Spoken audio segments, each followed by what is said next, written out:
Can't fool me again. You can't fool me again. You hold me down for a very long time. Can't buy sugar, we can't buy lime. Can't buy scallion, we can't buy time. You can't fool me again. Can't fool me again. You can't fool me again. Hold me down for a very long time.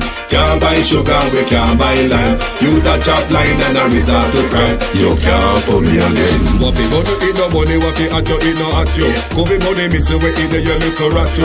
Use the youth, the money, waste my must have statue. Say me like a catch you, but bigger than a figure you. Take the script of money, girl, and say that it's not you. One day the man above end up in my gutter. Too much it in the kitchen, some a fly by like a patu. My singers and DJs and social media's coming at you.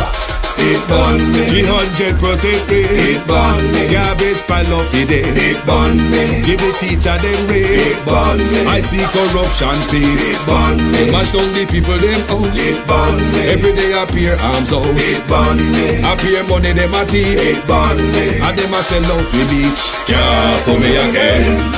You can't fool me again. You hold me down for a very long time. Can't buy sugar, we can't buy lime. Can't buy scallion, we can't buy time. You can't fool me again. Can't fool me again. You can't fool me again. You hold me down for a very long time. Can't buy sugar, we can't buy lime. You touch up line and I resort to crime. You can't fool me again. Come me say big up all the charities and all of the givers. Some a go like say them powerful, me no make a bigger. The already promises, none of them not deliver. Cut up the youth, they rap and they down in our fever. Member bold honey and they lie them tell. Corruption smell and they pocket them swell. When police don't a market like Satan out of hell, go mash up people start like thief when them sell. It burn me. Or they treat the market man. It burn me. Or them a treat the cat man. It burn me. Or they treat the peanut man. It burn me. Or them a treat the dirt man. It burn me. Or them a treat the son man. It burn me. Or them a treat policeman. It burn me. How them a treat soldier man. It burn me. How them a treat everyone. Can't fool me again. You can't fool me again. You hold me down for a very long time.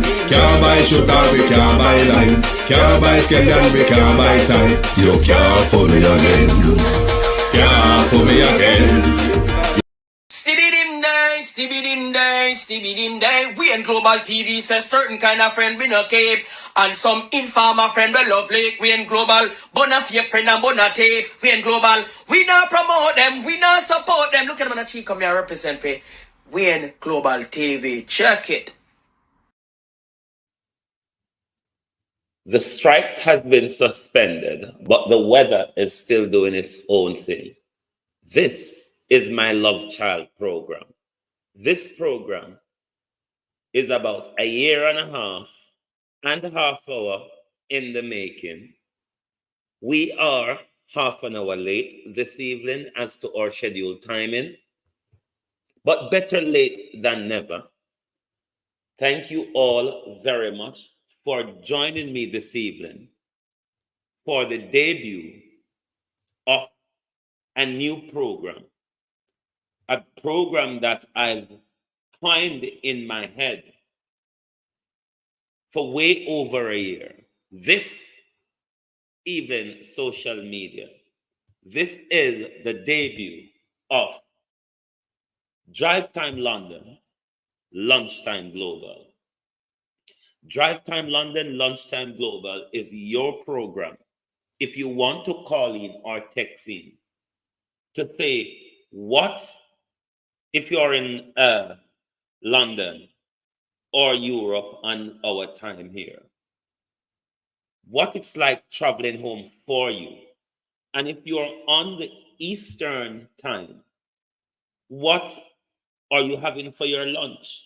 What is happening this year lunch period in the neck of the wood if you are on the Eastern time?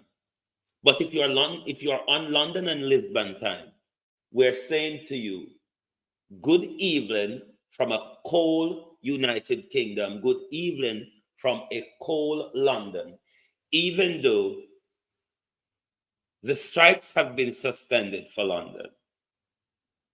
But the weather has turned the ante up. Good evening to those on TikTok, to those on the X, on Twitch, on Facebook, on YouTube. Good evening and welcome to Drive Time London, Lunchtime Global. Thank you very much for being here with me this evening. I really appreciate all of your support. Thank you to Debbie Jervis, who has always been here and given her support. Rochelle Williams, thank you for being here. JJ Jones, thank you for being here. And thank you for being here. Turner Flavor, thank you. Verona, thank you. Thank you all for being here. Angel, thank you. Syrup, thank you. Sunshine, thank you very much for being here. Great support. I thank you all for your support. But we're just going to chit-chat a bit about some conundrums I see the Prime Minister onto. Because the Prime Minister always seems to keep pushing the narrative as he go along, depends on what he wants us to believe. We heard the Prime Minister telling us that if you take away the murder,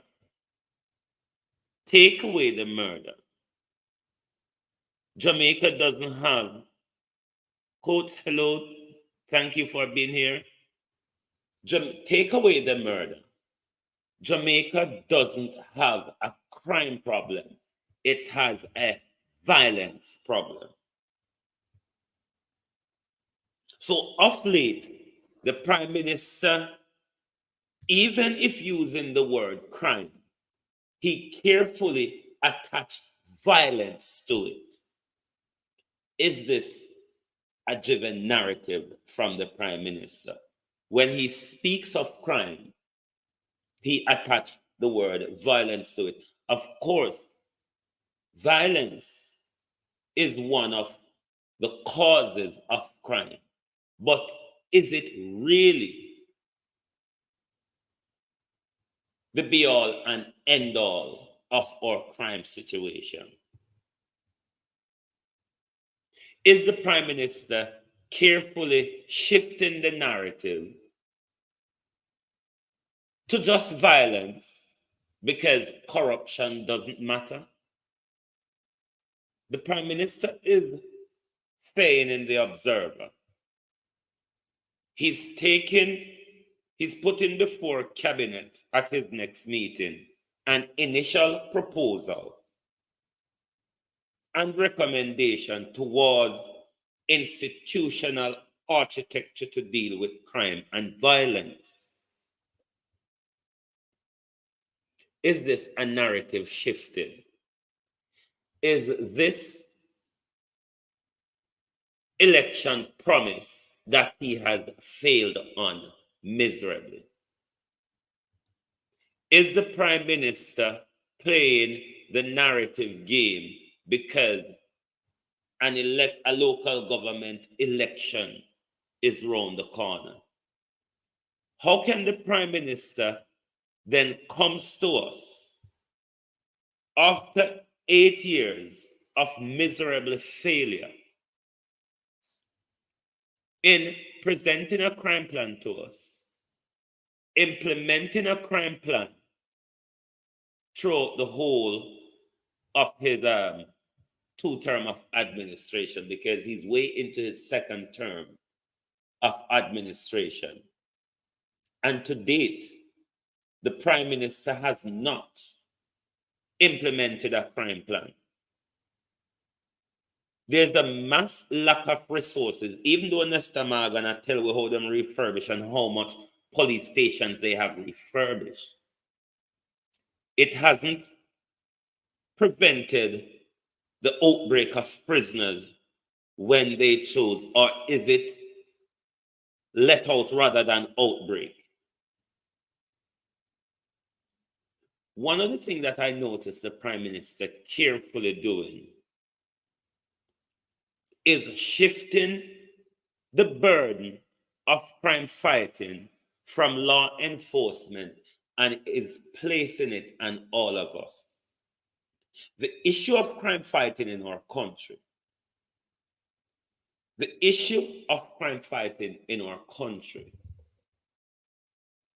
doesn't stop with the Prime Minister only. It goes to do with all of us. But crime fighting strategy, funding for law enforcement, independency of law enforcement are a major part of fighting crime. Tackling corruption within government and within the security service is a major part of fighting crime, Mr. Holness.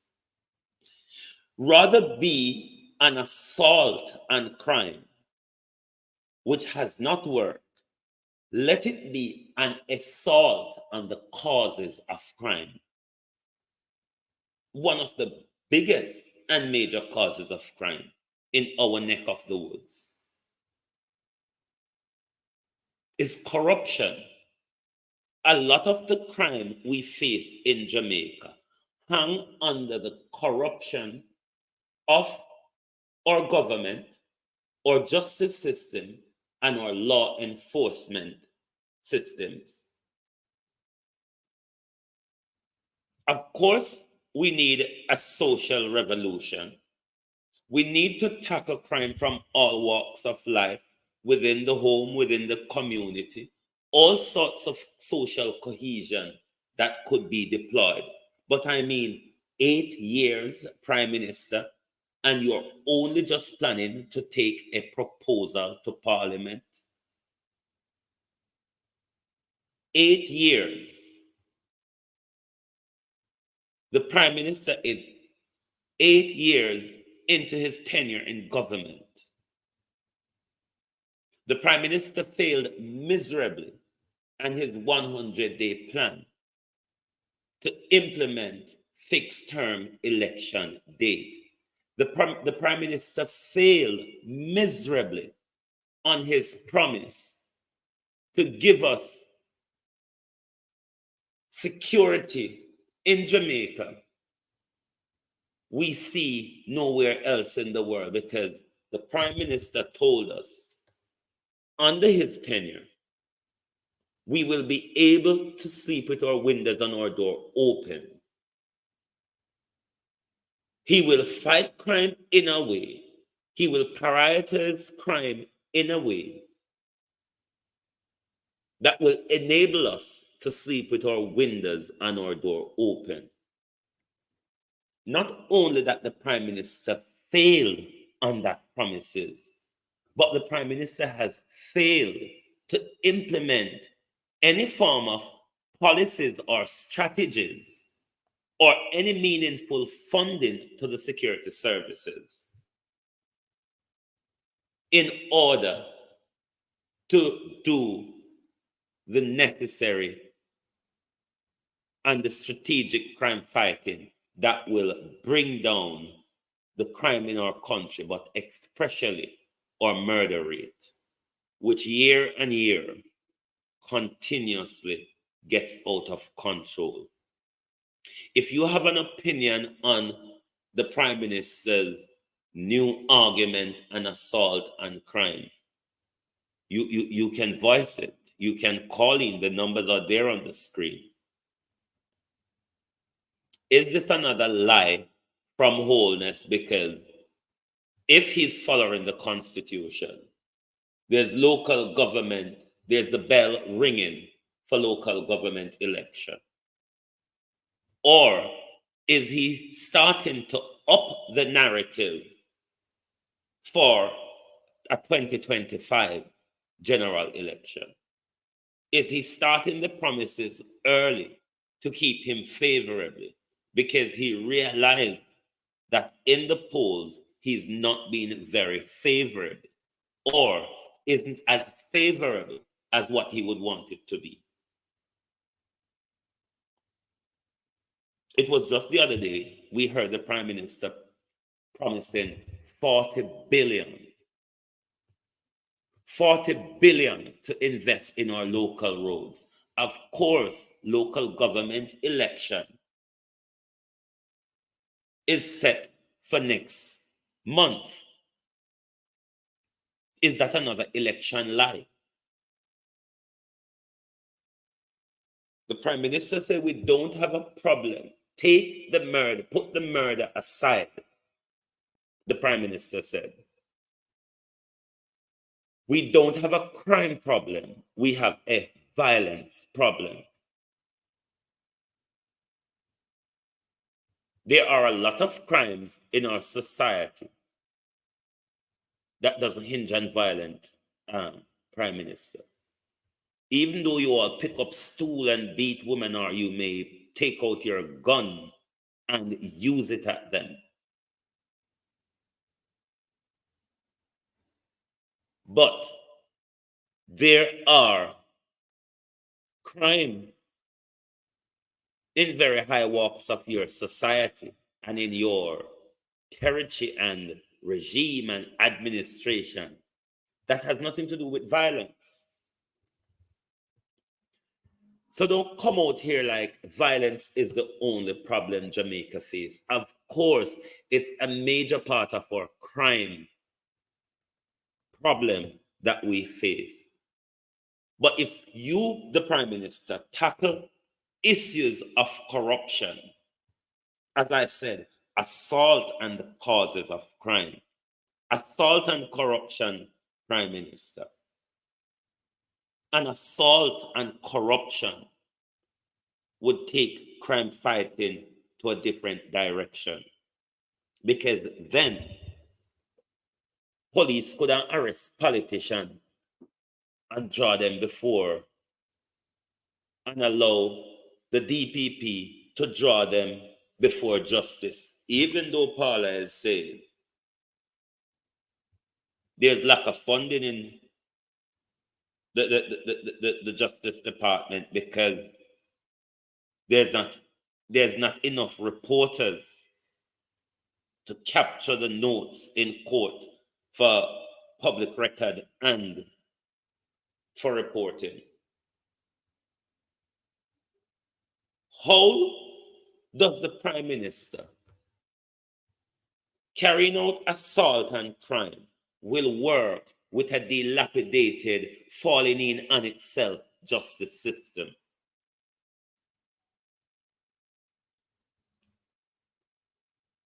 You have to get it right, Andrew Holness. Crime is continuously getting out of control. When you look in the papers, in the news, from the year start, shootings here, double shooting there, all sorts of crime is going on. Don't just focus on the violent part of crime. Focus on things like corruption, which breeds crime. For the last 8 years, we've seen the only crime fighting strategy you can deploy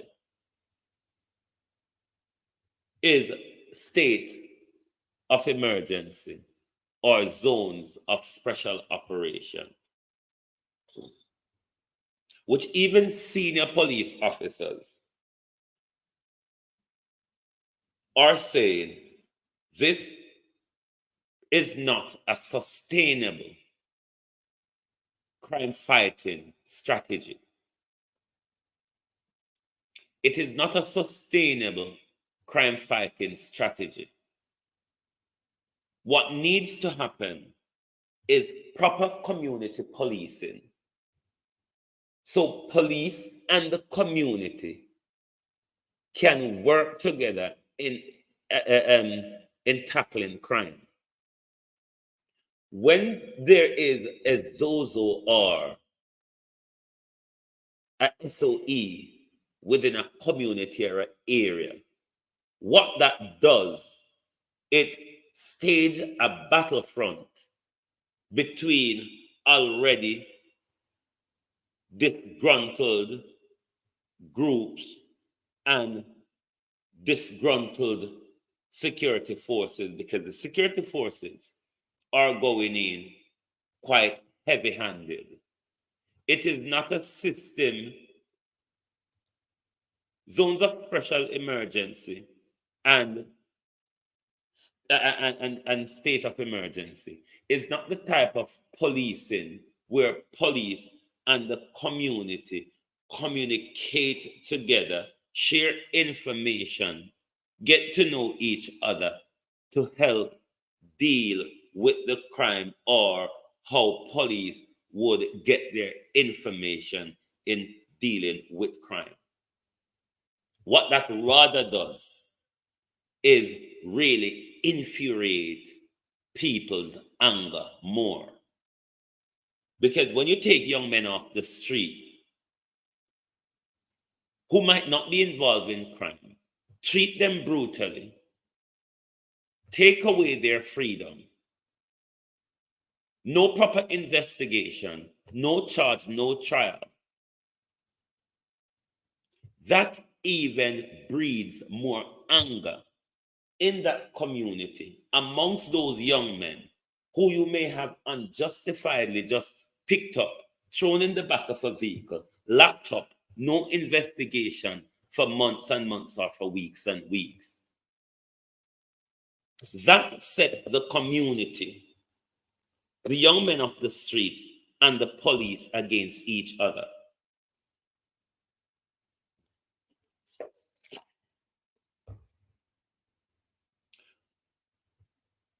What we have to look at is wholeness regime at the moment. The People's National Party is not in a position to implement a crime fighting plan in Jamaica. That is the duty of the current administration. The duty of the People's National Party is to continue to keep the pressure on the government and continue to call them out over the lack of implementation of their promises and policies. But the People's National Party, with its low voting power in Parliament, what their voice need to be do is to be getting louder and louder out there. Because if Wholeness wants to implement a hocus pocus policy, there's nothing stopping him from doing it. The People's National Party doesn't have the power of the vote in Parliament to block Wholeness's legislative agenda. It was for that reason why he could ram through the changes of our constitution in the dead of night to extend Paula Llewellyn time, because the voting power he has in Parliament allows him to do that.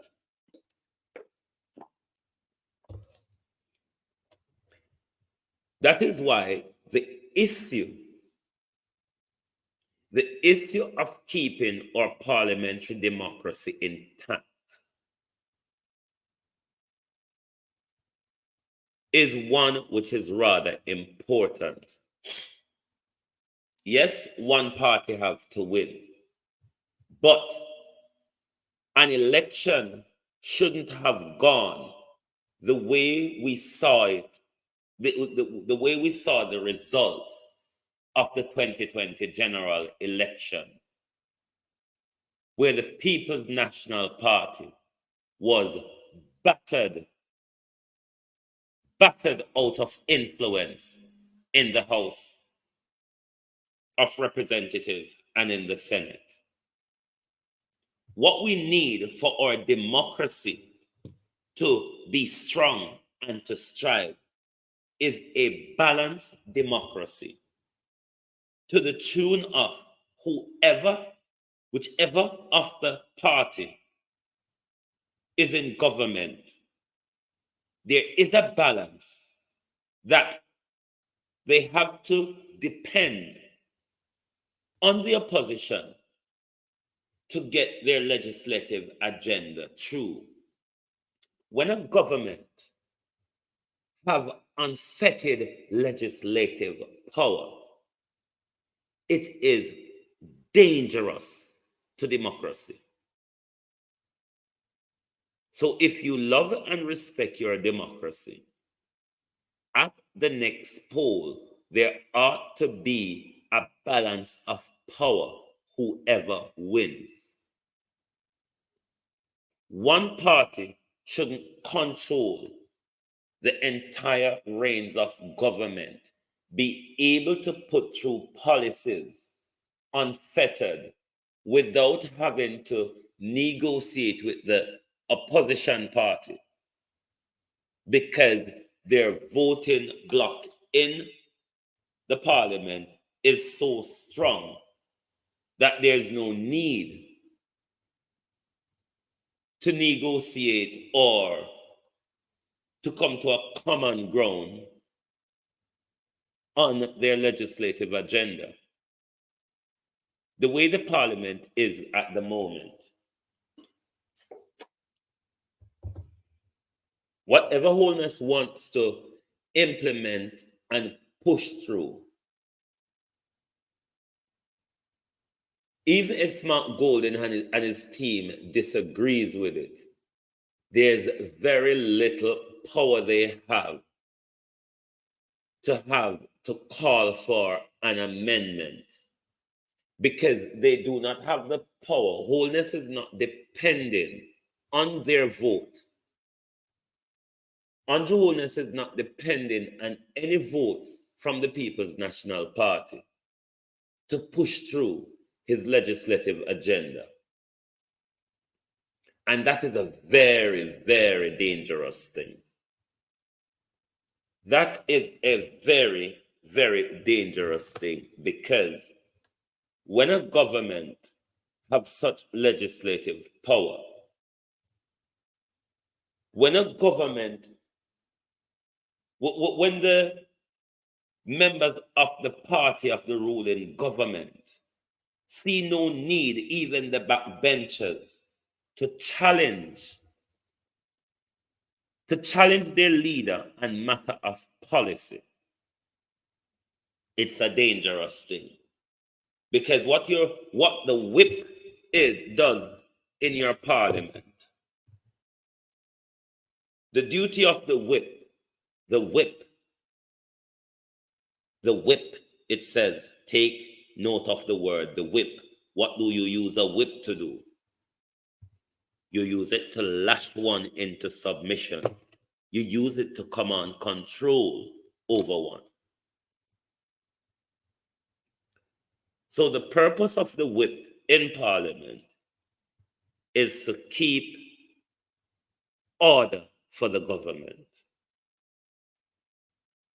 Now, say, for example, with the strength that Holness has in the House of Representatives, and if he's trying to push through an agenda, and he has his backbench Labour MPs rebelling against him, because this is what happened in a healthy democracy, where even the backbench MP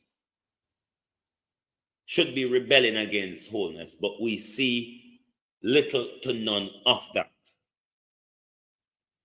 So he can just wave a flag and get his legislative agenda through. When things like this happen, the duty of the whip, if Holness backbenchers start to rebel, the duty of the whip is to go there and start threatening those who are rebelling.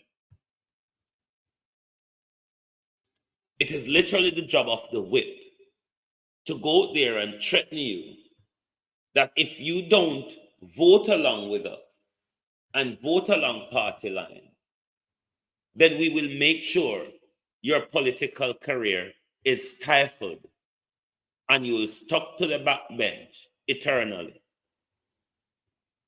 If they're upping the ante, what the whip would do is threaten you of any dirty deeds, because one of the business of the whip is to gather all the dirty stories and secret that they possibly can pull on you.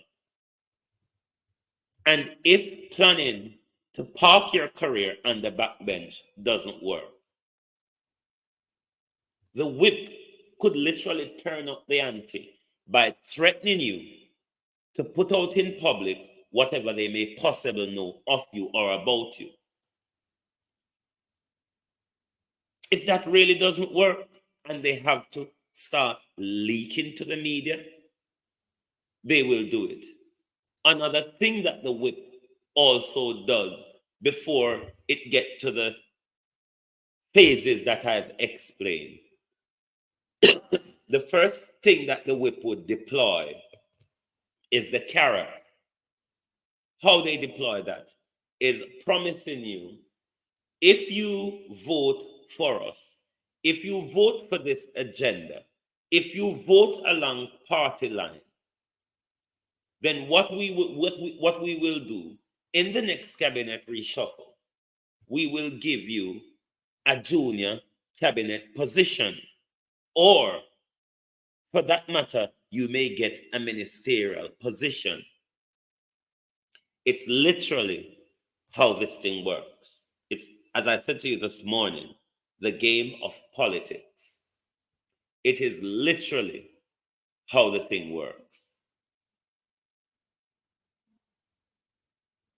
So this is why Andrew Holness, with his dictatorial behavior and his corrupt practices, is a danger.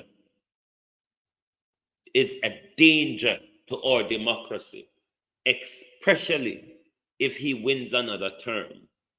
And if he wins another term in the way that he won the 2020 election, unfettered, nothing to pull him back or quell whatever legislation he wants to enforce upon us. So this is something we need to keep focus on. The Prime Minister is going to up the promises and the lies, because he will have to keep, if the local government election is really going ahead. What the Prime Minister is doing from now is start shoring up himself, putting it all out there, making the promises from now. Tell you how much he's putting here and there, like the 40 billion in our local road. But in the last few hours, he even came out with another promise. After telling us, after the assault and crime in the Observer, there's another promise to build 500 more homes under the social housing program for 2024-2025.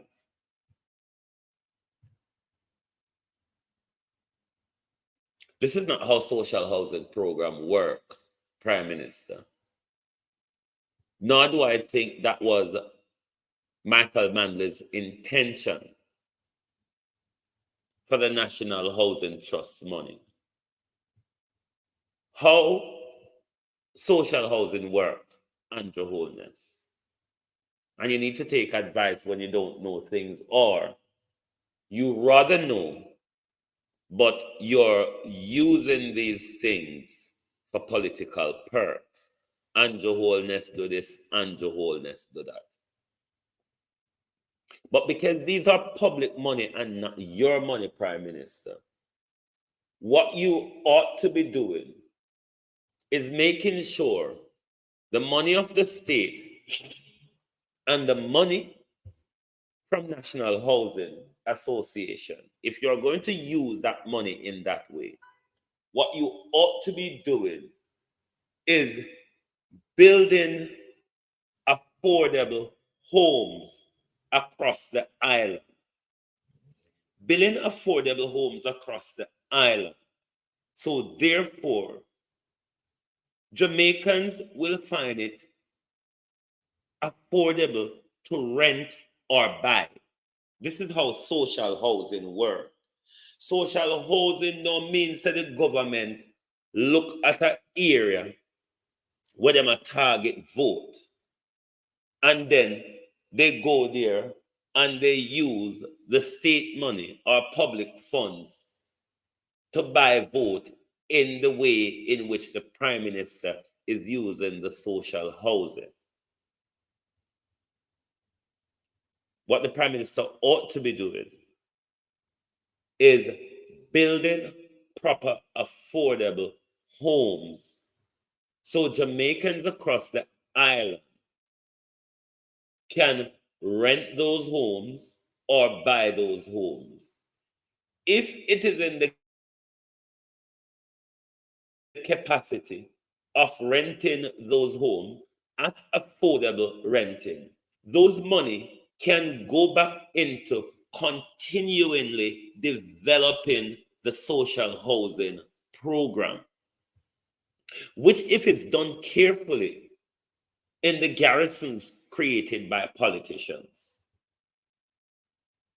if it's handled carefully, that type of social housing program I'm explaining to you, Prime Minister, could alleviate some of the crime we see and know that happen behind zinc fence. If it's a modern day Prime Minister and Jamaica is an emerging superpower, we shouldn't have so much zinc fence community in our capital, Kingston, and in St. Andrew.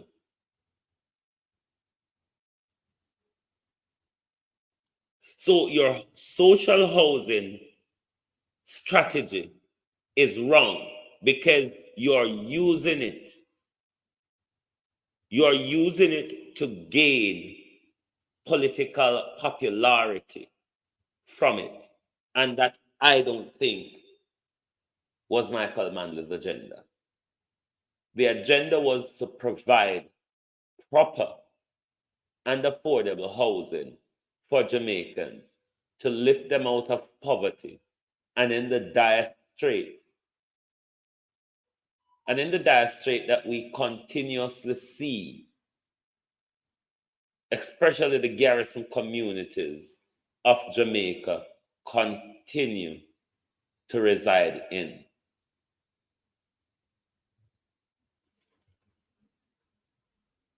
I want to thank you very much for being at this debut this evening. I really appreciate your support.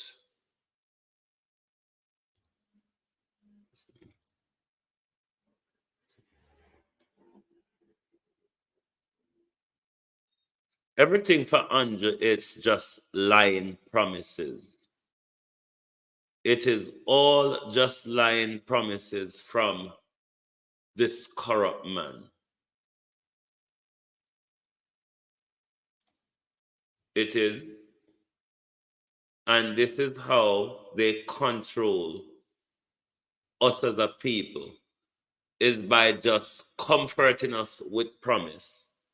And because we are not hinged on policies, we're just hinged on personalities, they tend to get away continuously with the lies, the failed promises, the narrative to keep us in their political corner. It's just a wealth of misinformation and kicking the can down the road continuously fooling the people. It is high time that the people wake up to the game of politics. The minute we wake up to the game of politics, the lies will have to tone down. The lies will have to be torn down.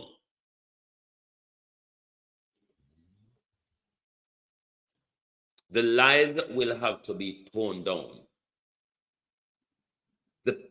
One of the biggest problems, they can continue to depend on our silence. They can continue to depend on loyal support because this support is hereditary. Generations of my family voted for this party.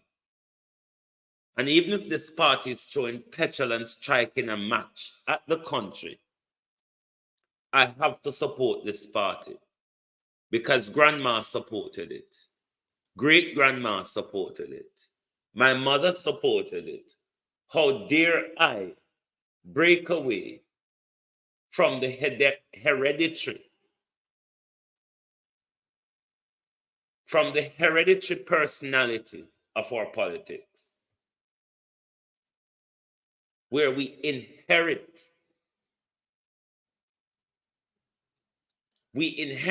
political personalities, but not government policies. It is time for our politics to change. Getting to understand it is what will help us out of this situation. If we continue to rely on those who continue to mess our society up, it will never get fixed. It will start to get fixed when we join in. When we join in and start to participate in the operational side of our country. Voting alone is not enough. Voting is not the only part of our participatory democracy. Putting politicians to work, holding politicians to account, demands transparency, openness, and accountability from politicians is a major part of participatory democracy. Certain words just tangle me up. But it's not, let me repeat, it is not, voting is not the only limb of participatory democracy.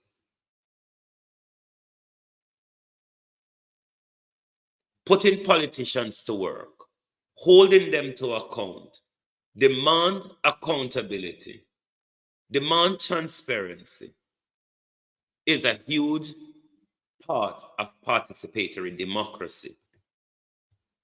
Guys, we are literally allowing them to get away with blue murder.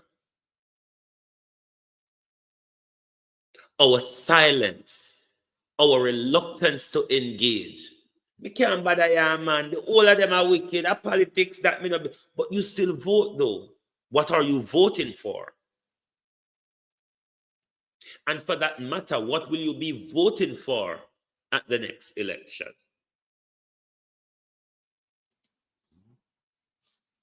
What will you be voting for at the next election? And if you vote for something, would you not want to see it implemented or come to fruition? We have to get more involved, guys. It is our world. It is the world we want to leave for the next generation. Are you saying, sod it, when the next generation catch up, they'll deal with their democracy? But somebody left this for us. Somebody left this sort of structure for us. Somebody fought, somebody stood up to make sure this type of structure was implemented. And this type of structure is ring fenced so it can protect future generations. But are we not at risk of losing it? Are we not at risk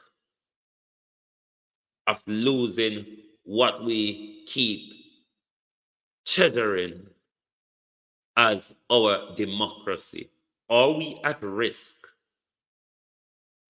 of losing our cheddar democracy?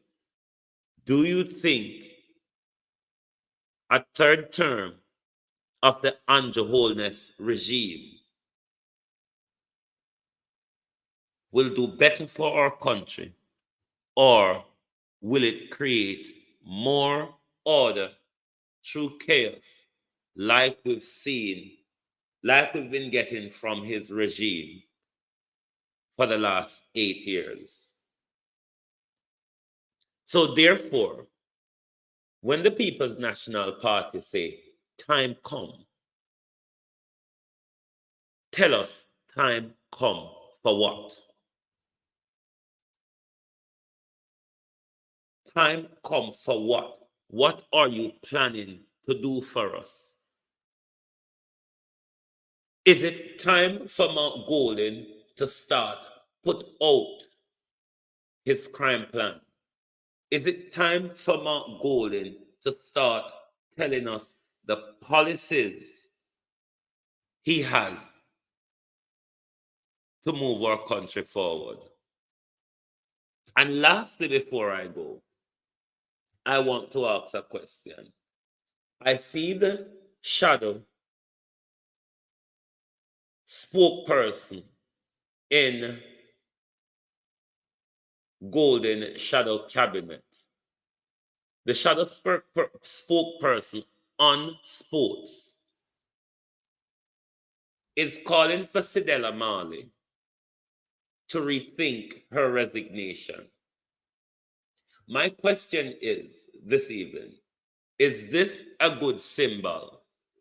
Is the People's National Party sending a message to say, under the People's National Party leadership, the People's National Party will be willing to fund, support, and work in conjunction with the Reggae Girls and the leadership at the Jamaica Football Federation in order to continue to aid the development of the Reggae Girls. So keep an eye on that, because the People's National Party spokesperson in the shadow cabinet is calling for Sidella Marley to rethink her resignation. Does this mean that the People's National Party will do everything to invest, support, and work together to continue developing female football and the Reggae Girls? Thank you, thank you, thank you. This is where we end it this evening. Thank you very much for joining me on the debut of another program. This program was a long awaited program. Drive Time London, Lunchtime Global. As this program continues, we hope that you will get more involved and more interactive, because this is a program for you to call from across the globe Monday to Friday, even when this program is on, and say what exactly is happening in your neck of the woods. Debbie Jervis, thank you. Thank you, Sunshine, and to everybody else who are on this evening, and to all of you who continue to give your support to Global TV. Thank you very much. We appreciate you. We respect your support. And we're saying good evening and walk good. This was our debut, and we will see you tonight at 11 p.m.